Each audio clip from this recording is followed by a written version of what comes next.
Sometimes healthy has been made to feel or to look like very complicated.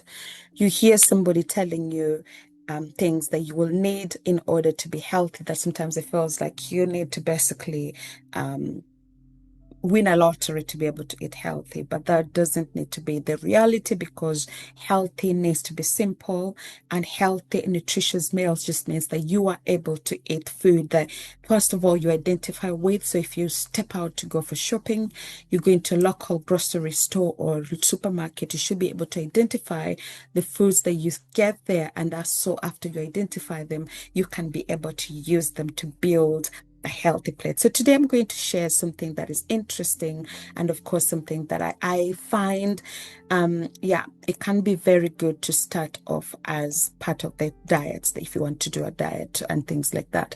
So one of the things that I want to highlight today is basically the Mediterranean diet. I'll try to see if I can open any one of those. I do not take credit for the photos that are shown here. I give the copyrights to the owners of the copyright, so don't come after me and say, hey, you have used our figures and videos. No. I'm only illustrating these and only showing you some of these things that you can do when it comes to these diets. Let's see if I can make this a bit more bigger. So here we are. And then if I bring this here just to show you some of the things to include that are included in Mediterranean diets. And of course, Mediterranean diet is really good. It's like a standard diet, is a gold diet that many people desire to have it on their plates, because obviously it's been associated with less some of these cardiometabolic diseases, so longevity and things like that. And so I'm going just to highlight these today, as I said, and the owner of these images are appreciated. So basically what is on the bottom, it's like a pyramid. On the bottom is daily physical activity. Every single day when you wake up in the morning, try to plan your day such that in that day you are able to go out at least or do something that is a physical activity. Personally, I prefer walking, so I do a bit like 30 minutes at least of walking daily. But if you want to run, if you want to do yoga, if you want to do whatever you want to do, as long as you're doing some physical activity, can be useful. And then there is also on this, as you're climbing up the pyramid, on the best line after the physical activity, you have those daily servings, right? So you've got things like whole grains, your bread, your beans, your pasta, your nuts. These are things that, like, for example, for us, you may want to have, let's say, chapati here, but if you're having chapati, rather than having chapati with the plain flour, you may want to use whole meat flour, because that will have a bit more fiber in there. Fiber is good for your gut, fiber is good for your digestion and things like that. But also when you're thinking about, for example, pasta, you may want again to do whole grain rather than simple pasta or normal pasta, because obviously the whole grains take a little bit longer. They're transient time inside of the stomach from the time when you have the food until it's digested is longer, and that means you'll be feeling fuller for longer. But also once they start being broken down, some of them may miss the breakdown in the stomach, and then will be transported into the gut, where they will be fermented, and they'll give some of these byproducts such as short chain fatty acids, which are really good for your digestion, but also they can aid again in harvesting more energy. And then when it comes to daily servings, again, things like fruits and vegetables is important for you. Think about your guavas, think about your watermelon, think about your oranges, think about avocado, think about your bananas, think about your carrots, think about your courgettes, think about your tomatoes, whatever it is. That's where beetroot comes in. So ensuring that your plate is full of fruits and vegetables.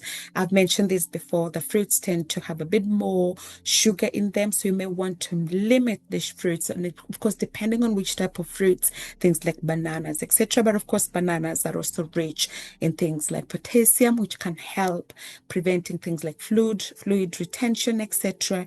But when you're eating things like apples, it might be worthwhile again being able to think of the calories that you have in there, whereas if you have vegetables, they tend to have a less calorific content in there, and they can fill you a bit for longer. And then, of course, coming up, we have those oils, which can be in variable amounts. So here it specifies olive oil, but it may be that you may not really have olive oil. If you do not have olive oil, try to think of what else can I be able to use. For example, I know back home you can find things like sesame oil, peanut oil, rapeseed oil. You can find things like palm oil, but when it comes to things like palm oil, etc., and all these oils that are not mono and don't have to have a high concentration of mono or unsaturated fatty acids, you may want to think of limiting them, especially when it comes to frying foods and things like that. And if you're able to get olive oil, that will be amazing. Then, of course, you have your seafood or your fish. So things like your mackerel, you have salmon. You may think of crustaceans. You may think of tilapia. You may think of the different fishes. But remember, tilapia is not an oily fish. So when you're going down the route of oily fish or seafood, try to think of fish, sorry, or seafood. Try to think of including those oily ones like sardines and mackerels that will help you to be able to have a higher concentration of those unsaturated fatty acids, which are needed for your heart health, but also needed for just basically normal body functioning and things like that. And then here it says daily to weekly, things like eggs, cheese, poultry, yogurt. Things like eggs, as I said, if you do not have any problem with cholesterol, because cholesterol tends to be a problem, especially if you're eating the egg whites, that's where the cholesterol is concentrated. So if you're constantly eating egg whites and you have issues with cholesterol, what happens is that it just continues to build up that cholesterol in the body, which is low density lipoprotein. And that's not something that you want, because eventually that will actually cause things like plaque formation and can result in things like heart attack if the plaque is formed in the arteries that are supplying blood to the heart. So you want to be wary about it, especially if you have issues with cholesterol. But if you don't have issues with cholesterol, you can eat your eggs daily. Things like cheeses, if you have lactose intolerance, this is where you may be advantaged to eat some cheese because there's no lactose in cheese. But don't say, Claire said this to me, because normally through the processing of cheese, through the fermentation process, the lactic acid has to be broken down so that it starts to be broken down. The lactose, sorry, in the milk, which is the sugar, starts to be broken down to produce lactic acid that is needed in the pathways of the fermentation. And so if you are consuming cheese as somebody who has lactose intolerance, remember, I did not say allergy, I said intolerance, you may be able to tolerate that. Things like poultry, that's where you'll get, of course, your protein from. But also remember, you've already talked about things like you may want to substitute, especially if you are on things like a plant-based diet. Think of what else can I use, what else can I eat, rather than being able to eat poultry, etc. Yogurt, I've mentioned a lot about the yogurt, depending on the type of yogurt that you're having. If it is yogurt that is claiming to be maybe sugar-free or fat-free or things like that, definitely there's something that is substituted to give you the creaminess and the texture, the mouthfeel that you have for that original yogurt that you had. So you may want to think, if you are using substitutes and things like that, what do you have in there? But just go for kefir yogurt, fermented yogurt, or go for probiotic yogurt, or go for yogurt that is natural Greek yogurt. It can be helpful.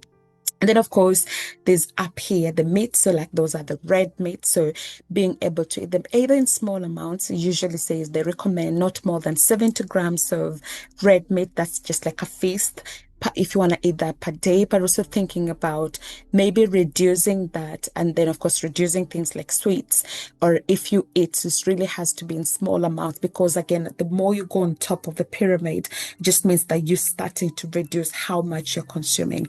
When it comes, of course, again, thinking about your diet in terms of sustainability, it's much more thinking of like the higher the top you go with the pyramid, the less sustainable it is. So, for example, if you're eating red meat, it takes 6 kgs of plant material to be able to produce 1 kg of meat. So you might be better off eating more plants at the beginning, which is basically the foundational layer of that pyramid, rather than being able to eat more meat, because it means you need more plants to produce the meat, and that's not sustainable for your environment. So if you're thinking of sustainable nutrition, thinking of how can I, or how am I affecting the environment through my diet, that's where you may want to think of things like ice cream. I think that's where you're coming into things like dairy, but of course, because there's that greenhouse gas emissions, which have a consequence on the environment. That's again, when you're thinking of reducing that,